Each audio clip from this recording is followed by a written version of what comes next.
سلايت عم مقالة دراسي انجينير صقاي تخلم كايل قبره وات ترختي حيلا بصفاو ثيبن كوبل مبل 26 كفال عربي كلتن حسن فيروز نوبات فانيا اتا مركب كابعين تاكسا تصور ابتصعد حصا كوفيلا تملكتتا نايو بقى ممصا حلم كيكون فرحت كله اب حد اوان كوينوا نتيكه السلاسلوز جمرت حساب كيودت اتخال تجمرمو امون غوداب كال ان نطرت زبرقرق بلا رؤسا بخلت ادا وحيزا برد حكيو ابو يدرب قصنيرو بمبال نبعت رغفه كوينو دوما مس نفساك تزاربن ابو ازن تولا ان دغمت كتسلاسلن كابز نبروت منق كيبلت ساعه 11 كوينو اساساي شاهي قريبلا خمزلو نغيروا كدم شاهن بشكوتن اب مصللي تقريب رئيا يمان صقام قلحلح بلت كلولي لاي نبرن اب مداقسو كفلو كوينو نتحيزو زمص سندات يغلابط نبري شاهي قدم مقدحا كنولي لي مص كيهلو ناب دحري تغلص بلت ويكي انتاي كم تجبر حسبت كتصوع وسنت بدديلا ناب مداقسو كيدا معصو كحقحت كنولي الكابتون منسيات مسيلو بدديلو معصو كفته فيروز اب قدميو هدو الى رايام فيروز توي شاهي نبيني مراد ابيني إلا في الشيخ بلت مصاخو إلو نتي اب طربيزا زنبرو رقاقتي ارنيبو تختلام نبينكم خوان سلا زدليكي زي مصاخوي كم يعرفيتكي دهاني إلا شاهي قديحا نتي بشكوتي زحازه غوانتيرا العلا حس بلتو يغني لي إذا تازع عسل هيوت كطعم رقيقا تحسب ناب دحري تمليسكا بزح نجر تذكر هيوت قدل ترأي كان بردونا يبحكي كومونيري تبل إلو كمس بلي أبز دسيت سبينا برو عطالهم سعر خبلعو أبوان كرمت زموصو عفار له عطالهم خبلعو بمنتهي موصو بجالبا جلابو الله اتم زلوم بناتهم انت زي كونغنا كم ز حدا سب ناب حدا بوتا ابصحني لكا بماكينه تبصحو نساتهم كمو هيوتهم ازي قليل كونالو كم زناتي ناتكن استطنانغ يكونن صبان فينون انت رخيبهم عسا كاب بحر نطيرو بعلي مصو نخطبس الى كاركار بلات حق تفطركم ايو زبلعن زبلعن الله إلو نسون كمس بلي حقيو أنا وين كل قريفة أبصر خنبر أبي مخترق بيو كماي احتسراح نمان قد فلو إلو في الشيخ بلعب انتاي أنا كسر حالكم يلكم تحاسبوا لكم مو قرص حل نأمركم هذا سكيل وقونا له قولوا لي تسفاي بسحاق كتوكوس قرب ترفو قرص حل نأمركم هذا سكيل كي كوني لكنا إلو تصنيحو كار بلن انتاي دقا رأيو مون تاجيركم كم زلوهم إلا سلفاك اللي عارآيتو زحاوي عنفرور زمسل نتقبطاب نبروم بو مخنيات انديدا اتسراح نمن كتقول فل زبلك زلخو بلا سحاقو مقراص تساينوم اينا يسراح هاغراو عماب نمينا زقدف عمام يكونن تكاي يدلينايو ريخ فيروز حد اوان ابا امرنا نحسبو زي نخل صقم زغاطمنا وي تبديلنا إلنا قحرنا وي ابلو مصمصن بلشونا انتو قماطيعنا وندما أنا زخلو تقاريلة ساماي إزيديو إلنا ويسلطان زيتوها بنا كورينا ويون بزياق قباب تبديلنا هاقر رح رحنا نقيد قلت نجريو اتحدى بجبان كي تحتت اتزخري ويتصابعي زرخب دما تقيمو دب تحيسو يتقفق ادخالخا منجست بسراح وي بتمرتي ناوصا هاجر مسلاخو منجست سمايا زاتو مسيلو بوغيرو يشرب اتقدام يسدحن تخالايغنا كامن يهديمو هديمون افو اكيبو ابتي منجست سمايات يلو زامنو لو هاجر افو اكيبو تمن تزبل أنبي مخفى النيرو تقاوم إزيبل هو إلو كنا ليار كار بلام ريخي اتزقرم دما نصيو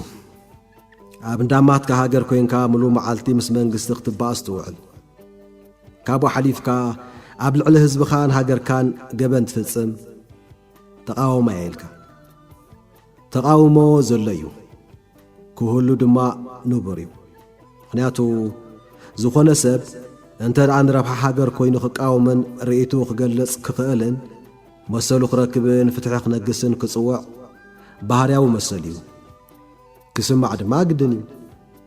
تقاومخا نسله سلطان محاز ويتبهليلكا ويتحت هاجراو سمعيت دفافي كانت خوينغنا كاب طقمو غداتي يزمزن مالت من البات مساي اي كتسمامع انتخوني اي صبن يون انا ابسرعه حدا سلفيزا من سبي بفلاي نخمز خمان هاجر حزبي اي نقحن كمرص اي كلنيو سمعيتات الله وزته الى يكونكن بناتي ريتو كابزا زلنا يا اوان كلت ولدو مسحلفه بزي طرطر بزح سلفاوي سرعات حناصي كخون يخيل يخوني غنا نمنتايو حنت هاجر مطونو زحلفه سلفتات زدليا كاب غروبا بتنا نمطقاس ኢትዮጵያ በአንጻሩ ንምንታይ ሲንጋፖር በስርዓት ሓደ ሰልፊ ኣዝያዕውት ኮይና ቻይናውን በዓብዩ ኢትዮጵያ ዲሞክራሲ ናብ ሓንቲ ዝተረኹመሸት ሃገር ከምርሓ ከሎ ሲንጋፖር ግና ሓንቲ ካብተን ኣብ ዓለምና ዓመታዊ ኣታዊ ህዝባ ኣብ ዝለዓለ ደረጃ ዘብጽሕት እያ እዚ ዝኾነሉ ምኽንያት መራሕቲ እታ ንእሽቶ ሃገር ሃገራውያን ዓቕሚ ሰቦም ብልክዕ ወዲቦም ዘስርሑ ልክዕ ሰብ ኣብ ልክዕ ቦታ ዝመደቡ ኣብ ክውንነት ቁጠብኦም ተበርኪሶም ደቆም ዘምሃሩ ልዕሊ ዝኣገረ ግና ሃገራውነት ልዑል ስነ ምግባርን ምእዙዝነትን ኣብ ህዝቦም ስለ ዘስረጽዩ ስለዚ ዲሞክራሲ ብዘይ ሓድነትን ሃገራውነትን ከመይ ኢሉ ውፅኢታዊ ዝኸውን ኢሉ ሽጋራ ወሊዑ ነቲ ትኩኡፍ በሎም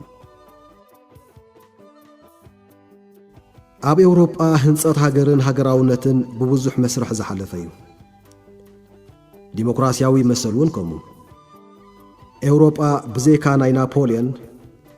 ክልተ ዓለማዊ ኩናት ሓሊፋ ንዲሞክራሲ ዝስከሙ ኣዕኑድካ ሃሊጻ ንሕና ኣፍሪቃውያን ከ ካብ መግዛእቲ ካብ ንገላገል 60 ዓመት ጌርና እንተይልና ኣተሓሳስባና ብኡ መጠን ማዕቢሉ ዶ ኣይማዕብለን እመሽን ድሕሪ ተጎዲድና መራሕቲ ሃገር ንህዝቦም ንቁልቁል ኣተፋኒኖም ውልቃዊ ረብሓ ክከዕቡቱ እምበር ንሃገር ተወፊዮም ዝሰርሑ የለውን እቶም ዝነበሩ ድማ ተቐንፂሎም ወይ ዕልዋ ተኻይድሎም ኣብ ማእሰር ትመይቶም ወይ ተሰዲዶም ኢትዮጵያ ከዓ ጽቡቕ ኣብነት እያ እተን ሰልፍታት ኣብ ክንዲ ሃገራውያን ብሄራውያን ሰልፍታት ኮይነን ህዝቢ ኣብ ክንዲ ሃገራዊ ብሄርተኛ ኣተሓሳስባ ማዕቢሉ ማዕከናት ዜና ኣምሓራ ኦሮሞ ትግራይ ወዘተ ዝብል ስም ለቢሰን ንሓድሕደን ክናቆታን ትሕቲ ሃገራውነት ክኹስኩሳን ይረኣያ ዲሞክራሲ ማለት ድዩ እዚ ኣርእስቲ ዓሚቕ ምሕሳብ ዘድልዮ እሞ ዘምፃና ክንገብር ተዛሃብና ክሰነድ ኣንቢብክዮ ትኾን ኢኺ ኢሉ ብኽምስታ ዓይና ጠመጣም እወ ኮኖሬል ደጋጊመ አንቢበዮ ገሪሙኒ ሶቅራጦስ እንታይ ዝበለ ምንም ከም ዘይፈልጥ ፈሊጠ ሰብ ብዙሕ ክዛረብ ይኽእል እዩ ክትንትን እውን እታ ኣባይታ ገጢምና ዘሎ ግና ካብቲ ዝሓስቦን ሰብዖ ንላዕሊ ዝተሓላለኸን ንጥፋኣትና ዝተወጠነን سلازي مسكمزي بدهي كنتاتنا تفاتيتنا زلنا شايخ قد حلكرو تراربون مدلوخم بر إلو بدد بمبال ناب قدام وصيو تدهي أساساي تقلقلو بنكم تعلم نقرون نمو خانو أبوي كم عسي مسخم كسرح جميرو دحر مفراسنا دو انت يا خاني رسرحو أبوخي كابتوم إرترات مكحلوم سبيو أزيو هاقراوي بزينا يبوخ حجز إذا زنبوك يكون أي مخونن تبع استوهابو عمان بصفة سرح رجوع بليح ناي مجنزاب توهبو زدنا كوتاس حيار سلا يدخب لكي إلو كاركار بلم تقريمه أبسليا أبو أد حاوي حبتي زمد زبال يلن مخنياتو حادن كلون سلا يكون سلازخل زبلا باهلا أو بيريو كلتنا أبكل تجاف زلانا خويني اسمو عنا نيرو نسو جو زبالة خدا أنا دما إلى دنن بلد هاجراويت يا دارك خميو أبوي كم أبوزحات إرتراويان كله خمس خلور إني نمنت هاي جناب زمتي خمو كتأمننا منتان انت كأمنكم تقابل عليه خيز فتصمنا يو بدل مالت أبوخي تكايتي كم زبلكي أي تراترني إلو شجارة ولعو عينا ناتأمتي نتتكوف ولون فيروز رأسانا بايتا دفعت قال كابتو ما بتسند زراخي يوم تفلت يوم تخوني يخي ناب جزاهم مت يوم بليعو من ست يوم من يوم تقادلت نيروم كبهالون سميع خطوة يخي هو نيروم يوم زكا حدا يكونن هرقلي أتومسي كتقلصو زي تخيل جيجنات يوم فاسيمو شحوكوا كله تقادل لاي جيجنا انتقوني حجينا أعصمتي بصوتنا أن فحرو الزربيو كدعات كوينا مالو زبيرترا بسواتو أي واجاني أبو خدما نتزدربي وزر لو عصمتي سواتنا أن أكبي حمد زلبس تبع سوايو إلو نتعبت أساز قد حابون ساتيو كخيد بدد بلام حنبيس كارو هوصو صرح سلز نبرني حنبوسكون فقادني أنت خوينكي ساعات حموشته بحنساب نحنبس حجة عرفي مساح ساعات كلته إلوا قلبت كيبله وزيو نابود مخدم كانوا ليل تصفاي حصير قيح صوغرام أكايد معروقون أزيو توازينيو عصرتو كل التخفلي بصيحو تقمت حنجعتن 277 قاعدل بسوصي دحر تعليم أب كفل حزبي وتوزيعو دحر قروب واندما أب حشك بزركب زنبري حلوة صورة تمدبي أب مودة حنجعتن 278 كفل سلايا حزباو غنبار عند 7 كلتن مسقومي كاب حلوة صورة تصحيبو حنجعتن 273 ناب عنبر بمخاد أب كفل وصع سلايا حدار حنجعتن 284 ناب صحفة حزباو غنبار كارتوم حنجعتن 287 بتلوخو ناب صومال بمخاد كسا على تناصنت أبو صنحيم حنجعتن 293 ناب إرترا تصويعو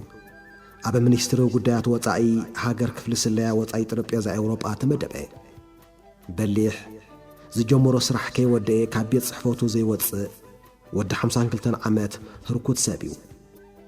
بزنبرو تمكرو أتدحيرو وكيل هاجراود حنات إرترا تبايلو استسيمي بيت صحفات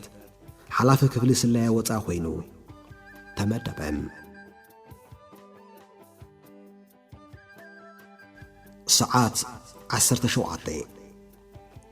دحر مساح فيروز نحد ساعات كما بلا ساعات 4 تبرابرت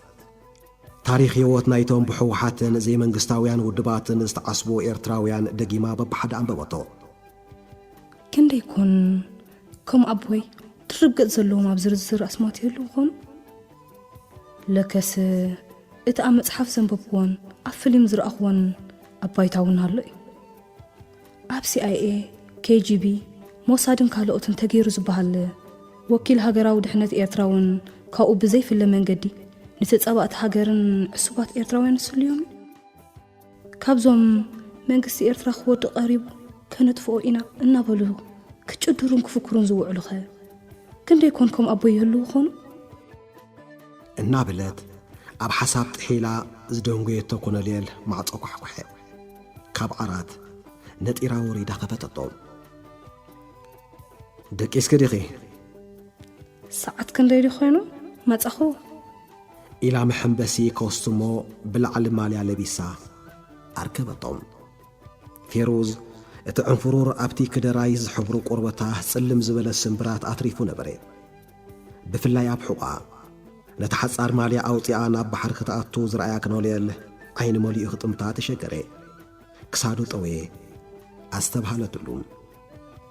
ኮነርየል ዝባነይ ምርኣይ ድዩ ሰኪፍካ ኣነ ግን ተሰኪመ እየ ክነብር ናብ ጀርመን ተዘይሰደድኩምኒ ይሕሸኩም ከሲሰ ኸይዋርደኩም ኣይኮነን ዝኽስስ ጌርና ዳ ከይገበርና እኳ ንኽስስ ዘለና ኢሉ ፍሽኽ በለ በል ሓሳብ ናብቲ ውሽጢ ይኸይልና ንሓንብስ ንዕኡ ዝኸውን ትንፋስ ኣለካ ድዩ ኣበይ ኣብቲ ማዕዶ ዝዓብዪ ቈልዑ ኣለውኒ በላሞ እናሰሓቐት ሓንቢሳ ናብ ውሽጢ ባሕሪ ከደት ኮሎኔል ከም መብዛሕትኡ ኤርትራዊ ቀይሕ ባሕርና ክበሃል ዳኣሉ ዝሰምዕ ነይሩ እምበር ርእይዎ ይፈልጥን እዩ ህዝባዊ ግንባር ብሜጀር ጀነራል ኣበራ ዝእዘዝ ኣብ ሰሜናዊ ምብራቕ ሳሕል ን6 ዓመት ዓሪዱ ዝነበረ ኣብ ሻድሻይን ሰላሕታ ማለት ሻውዓይ ወራርን ንናቕፋ ክሕዝ ትንፋስ ዝኸልእ ኩናት ዘካየደ ድሕሪ እዝናዶው ብዕጥቂ ኾነ ብቕዓት ሰራዊቱ ኣብ ካልኣይ ደረጃ ዝስራዕ እዚ ውቃው ደምሲሱ 5500 ዝኣክል ሰራዊት ጸላኢ ሞትን ቁስሉን ምሩኾን ገይሩ ልዕሊ 8,400 ኪሎ ሜትር መሬት ሓራ ኣውፅኡ ትኽስ ክራር ኣልጌንን ወደብ ማርሳ ተኽላይን ምስ ተቋጻጸረዩ ክነውሌል ተስፋይ ንመጀመርያ እዋን ቀይሕ ባሕሪ ርእይዎ ተገረመ እቲ ብወረ ዝፈልጦ ዓበይቲ ናይ ንግድን ነዳድን መራኽብ ካብ ኤስያ ናብ ኤውሮጳ እናንሳፈፋ ዝሓልፋሉ ቀይሕ ባሕሪ ማዕረ ክንደይ ስትራቴጂያዊ መተሓላልፎ ምዃኑ ኤርትራ ብሰንኪ እዚ ባህርያዊ ትዕድልቲ እዚ ግዳይ መግዛእትን ጎበጣን ከም ዝኾነት ሽዕዩ ኣዕሪ ተሰቂርዎ ኣንታ ወዲ ስለጽየን ሓቀን እንዴ እንደኣ ዘን ሓይላት ሃገራት ሕጂ ኣነ ኸዕርፍ ንስኺ ኺድ እናተባህላ ዝድክራና ዘለዋ እዚዩ እቲ መራኸቢ ኩሉ ዓለም ትብሉና ዝነበርኩም ብምባል ነቲ ሓቢርዎ ዝመፀ ኣባል ፈጻሚ ሽማግለን ሓላፊ ስለያዊ ጉዳያት ህዝባዊ ግንባርን ትደኒቑ ሓተቶም ተስፋይ ካብ ኣስመራ ወፂኺ ኣይትፈልጥን ዲኺ ወሪድኒ ኣቦና ፖሊሲ ነይሩ ምክትል ሰርጀንቶ እኳ ኣይበጽሕን ካብ ዓዲ ወግርን መንደፈራን ወፂና እኳ ኣይንፈልጥን ንዓና ካብ መንደፈራ ትጽብቕ ከተማ ዘላ ኣይመስለና ነይሩ ንስኹም ደቂ ብርጅዋግና ርኢኹሞ ትኾኑ ደይቲ ናይ መደብ ቃልሲ ዝበሃል ብኣኹምን ወድኸማኹምን ይተባሪዑ ሻዕብያ ግና ማዕረ ገይሩና ብምባል ንብጾቱ ብስሓቅ ኮስተሮም ኣጋይሽ ዝመጽዎ መራሒ ክፍለ ሰራዊት ድራር ከዳልዉ ንብጾቱ ነገረም እሞ ኣብ ሃልሃል ተሓዊ ዝተጠብሰ ዓሳ ተቐረበሎም ናይታ ዝኸድዋ ክፍለ ሰራዊት መራሒ ወዲ ሕርጉ እዩ ኣብ 1967 ዝተሰለፈ ሓደ ካብቶም ቀዳማይ ህዝባዊ ሓይልታት ክምስረት ከሎ ተጋደልቲ ካብ የመን ናብ ደቡብ ደንካልያ ክሰግሩ ምእንታን ኣቐዲሞም ባይታ ክጸርጉ ዝተላኹ 20 ኮማንዶ ተጋደልቲ ሓደ እዩ እንታይ ደኣልኩም ትንፋስኩም ሓቢእኹም ትበልዑ እዚ ዓሳ ኣይጣዓመኩምን ይመስለኒ ኣባ ጨወሎም ነቶም ሃረፍረፍ እናበሉ ዝበልዑ ዝነበሩ ወዲ ስለጽየንን ተስፋይን በቲ ናብ ትግረ ዘብል ትግርኛው ተስፋይ ዓሳ በሊ ኣይትፈልጥን እያ ኣቦኣ ካብ 30 ቅርሺ ዘይተሓልፍ እያ ነይራ ደመዙ ብምባል እናተዋዘዩ ነቲ 70 ሰንቲሜትር ዝቁመቱ ዓሳ ተሳልዎ ንስኻ ሃይለ ስላሴ ዝፈቐደልካ ኢኻ ብልዕካ ኣነ ግና ብቕልፂ መይ ዘምጻኽዎ ኣየ ወዲ ብርጀዋ ምዃን ክኸፍእ ብምባል ኣብ ሻድሻይ ወራር ዘሕለፍዎ ጥሜት እናዕለሉ ነቲ ዓሳ ዓጽምቲ ጥራይ ኣትረፍዎም ከኖልየል ምሕምባስ ዝብልዎ ብስም እምበር ኣበይሉ ሞኪ ኢልዎ ንኺድ ንሓንብስ ተባሂሎ ምስ ብጾቱ ናብ ባሕሪ ምስ ከዱ ብኽንደይ ድፍኣዮን ኩተተንዩ ናብቲ ማይ ኣትዩ ፈሪሁ እምበርከስ ነታ ምሕምባስ ካብ ክሳድካ ንታሕቲ ኣብ ዝዕምቆት እምበር ካብኣስ ምንቕ ኢሉ ኣይሓልፋን እዩ ስነ ኣእምራዊ ፍርሕ ኣለዎ ፌሩዝ መሬት ዓይኒ ክሳዕ ዝሕዝ ሓንቢሳ ምልስ እንተበለት ከኖልየል ድሮ ወዲኡ ኣብቲ ሑፃ ኮፍ ኢሉ መጽሓፍ ከንብብ ራእየቶ ንዓ ንምባል ኢዳ ኣወዛወዘትሉ ኮሎኔል ብድድ ኢሉ ኸደም እምባ ኣበይ ኣትያ ክብሉ እኳ የጸኒሐ ኣበይ ኣጥፊእኻያ ኢሎም ካብዛ ነቲ ትኸፍእ ከየውርድልካ ኢለ ደንጊጸ እምበር በዚኣ ገይረ ናብ ስዑድ እየ ኻትፍ ኢለ ነይረ ኣየ ፌሩዝ እዝናት ክድኣ ቀሊልን እዩ ዝባኖም ክሳዕ ዝምለጥ ተገሪፎም ዝተዓለሙ ዶልፊን ምስ ዓሻክሮም ሻርክ ኣለውና ኣበይ ጠንቀስከ የብሉኺ በላሞ ብስሓቕ ፍልሕ በለት ክነግረካ ኢለለኹ እምበር ሓደ ዘይ ከምዚ ከማኻ ኣለዋህ ዶልፊን ሻዕብያ ሸለል ክብሉኽ እንተዘይኮይኖም ካብኦም ከምልጥ ኢልኪ ኣይትሕሰቢ ኣሎ ዝበሃል ናይ ዓለምና ሽጣራ ኣብ ሳሕል ኮይኖም ተማሃይሮም እዮም ምስ በለኒኤ ሰተት ኢለ ተመሊሰ ብምባል ክዋዘዩ መስዩ ካብ ባሕሪ ወፂኦም ናብ ድራር ተቐራቦም ተስፋይ እታ ቀዳመይቲ ሞ ትጽናሕልና እታ ካልአይቲ ሰነድ ምስ ሰንበብክዋ ምሕዳር ዋሽንተን ብዛዕባና ክንድዚ ዝኣክል ኣፍልጦ ካብ ሃለዎ እሞ ኣብዚ ከባቢ ሓንቲ ሓያል መሓዛ ክህልዎ ካብ ደልየኒ ክልተ ዓይኒ ርእዩ ከመይ ኢሉ ይኸውን ቤንታጎን ንኤርትራ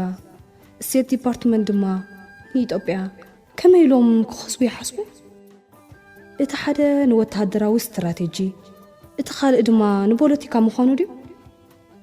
ሰብኣይ ክልተ ናብዝን ናብትን ክብል ሞተ ይኾይንዎም ዘሎ ዝመስል ንምዃኑ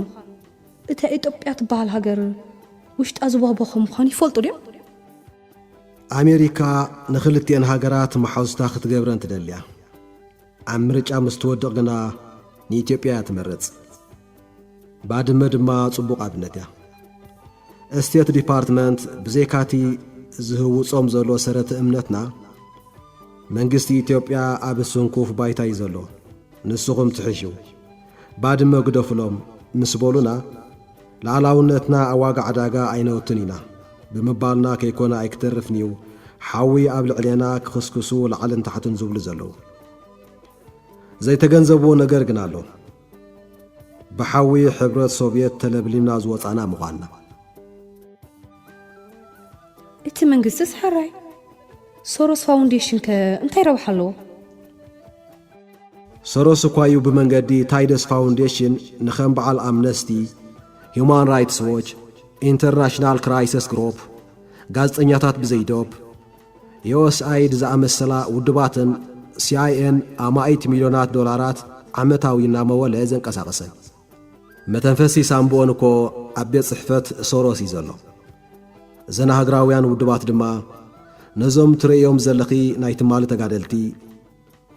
ሎሚ ሃገሮም ሃገር ኣለና ዝብሉ እንተኾይኖም ክዕኑውን ምስ ወያነ ሓቢሮም ንህዝቦም ኣብ ባርነት ክሸሙን ኣማኢት ኣሽሓት ዶላራት ዝምውልኦም ዘለዋ ጴጥሮስ ወልደ ገርጊሽ ዶክተር ኣስመሮም ከሰተ ኣባል ፈጻሚ ሽማግለ ህዝባዊ ግንባር ዝነበረ ኣብ ሜዳ ጅግንነት ፈጺሞም ናይ ጀነራልን ካልእን ማዕረግ ዝተዋህቦም ሓለፍቲ መንግስታውያን ትካላት ዝነበሩ ኮታስ እዞም ኣብቲ ቀዳማይ ሰነድ ሰፊሮም ዘለዉ ኩሎም በብገበኖም ካብ ሃገር ዝሃዶም እዮም እምበር በዘን ውድባት ተዓሲቦምን ተመዊሎምን ክምድሩ ዝውዕሉ ዘለዉ ኢሉ ነቲ ኣብ ኢዱ ሒዝዎ ዝነበረ ናብ ኣፉ ኣእትዩ እናኳ ማስዐ ንኻልኢታት ትሚሉ ጸኒሑ እቶም ንዓለምና ብቁጠባ ዝቈጻጸሩዋ ብጉጅለ ዝተጠራነፉ ሰብንዋ እዮም ካብ ምግቢ ክሳዕ ዝተረቓቐ ኣጽዋር ዘፍርያ ኣህግራውያን ትካላትን ኮርፖሬሽናትን ዝውንኑ ኮይኖም ንኣህዛብን ሃገራትን እዛ ነብረላ ዘለና ፕላኔት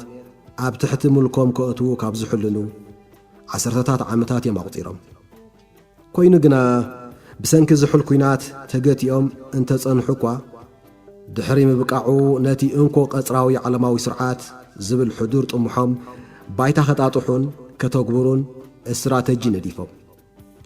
ነዚ እስትራተጂ እዙ ትጻረር ወይ ዘይትምእዘዝ ሃገር ዘይገርሐት ተባሂላ ግዳይ ኣደዳ ተነጽሎን እገዳ እንትኸውን ኤርትራ ኸዓ ሓንቲ ካብተን ነተሰረተ እምነት ዘይተቐበላን ላዕላውነትን ኣሕሊፈን ዘይህባን ሃገራት ብምዃና ክትድሃኽ ተፈርደት። ብዘይካተን መጠነ ንኡስ እተን ፍርያት ጉጅለታት ብጀይ ሶሮስ ዝቖመ ግሉጽ ሕብረተሰብ ማለት ኦፖን ሶሳይቲ ብስድራ ቤት ፕሬዚደንት ኣሜሪካ ነበር ዝመሓደር ካርለይ ግሩፕን ዋንኡ ዘይተፈልጠ ሴክረት ሶሳይቲ ምስጢር ሕብረተሰብን እየን። ግሉጽ ሕብረተሰብ ሓደ መንግስቲ ብህዝቢ ይመረጽ ብዕልዋ ይምጻእ ብዘየገድስ ሃገራዊ ኮይኑ ረብሓ ህዝቡን ሃገሩን ኣቐዲሙ ኣብ ዝሕንጽጾም ፖሊስታት ባርኾት ኣሜሪካ ምዘይሓትት ብዕልዋ ከኣልዮ ሰላም ኣየብልኒ። ብመንገዲ እተን ዝምውለንን ዝቈጻጸረንን ኮርፖሬሽናት ኣቢሉ ኣብ ልዕሊ እተን ትሰረተ እምነት ወይ ንትእዛዝ ዋሽንግተን ዘይተቐበላ ከም ኤርትራ ዝኣመሰለ ሃገራት ዕልዋ መንግስቲ ይጥጃእ። እቲ ዝተጠጀየ ዕልዋ ብኣምነስቲ ኢንተርናሽናል፣ ሂውማን ራይትስ ዎች፣ ክራይሲስ ግሩፕ፣ ትካላት ግብረ ሰናይ ምዕንባብ ዲሞክራስን ካልኦትን ይጽምቕ። በተንሱ ዝውንነን ማዕከና ዜና፣ ቴሌቪዥን፣ ሬድዮ፣ ጋዜጣታትን ማሕበራዊ መራኸቢታትን ህዝቢ ዓለም ክሳብ ዝድንቁር ነታ ሃገር ብቐጻል የሰይጥና። ብመንገዲ እተን መሓውሩ ዝኾና ዘይመንግስታውያን ውድባት ሃሶሳት ደቂ ሃገር ይዓስብ፣ መንግስቲ ከዓሉ ድማ ይጓየ። ከማ ብዙሓት ሃገራት ኣፍሪቃን ደቡብ ኣሜሪካን ዝተኻየደ ዕልዋ መንግስቲ ማለት እዩ።